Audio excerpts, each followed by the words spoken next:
Hello everyone, আশা করি সবাই খুব ভালো আছেন। আমিও কিন্তু ভীষণ ভালো আছি। অনেক দিন পরে কিন্তু আজকে একটা লং ভিডিও আপনাদের সাথে শেয়ার করছি। এই যে পিছনের নদীটা দেখতে পাচ্ছেন, এটা হচ্ছে গিজ নদী।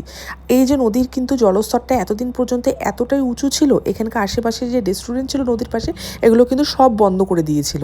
কিন্তু কিছুদিন ধরে কিন্তু শিলিগুড়িতে বৃষ্টিটা একটু কমেছে, তাই কিন্তু এই জায়গাটা, এই রেস্টুরেন্টটা আবার খুলে দিয়েছে। প্রচুর কিন্তু ট্যুরিস্টও গেছে ঘুরতে। আমাদের কিন্তু অনেক দিন ধরে এই জায়গাটা কিন্তু বাকেট লিস্টে ছিল, কিন্তু কোনোভাবে যাওয়া হচ্ছিল না। আজকে যখন রোদ উঠেছে, আকাশে পুরো ঝলমলে, ভাবলাম জায়গাটায় যাওয়া যাক। জায়গাটা কিন্তু ভীষণ সুন্দর ছিল।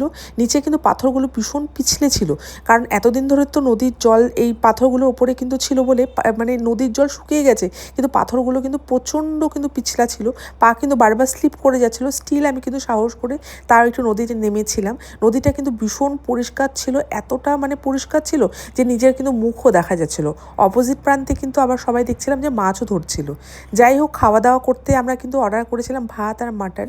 রেস্টুরেন্টটা কিন্তু ভীষণ ছোট, কিন্তু ভীষণ ওদের কিন্তু আদর করার কায়দাটা একটু আলাদাই দেখলাম। প্রত্যেকটা টেবিলে বারবার বলছে খাবার দাবার ভালো আছে কিনা। বুঝলাম যে এখানকার যে ট্যুরিস্টদের কিন্তু ওরা খুব ভালোবেসেই কিন্তু খাওয়াচ্ছেন।